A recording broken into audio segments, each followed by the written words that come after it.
ബീവി സുമുഖിയായി വാണിടും പോജാതി.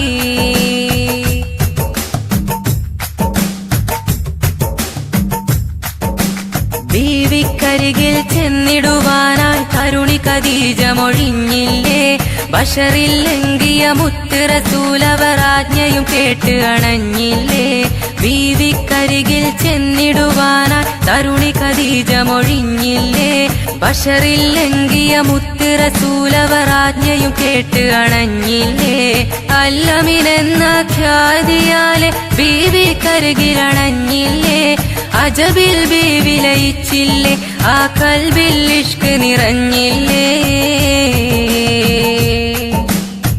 സുരറാണി ഖദീജപ്പൂ ബീവിക്കുള്ളിൽ സുമുഖനാം നബിയെ കാണാൻ പൂതി.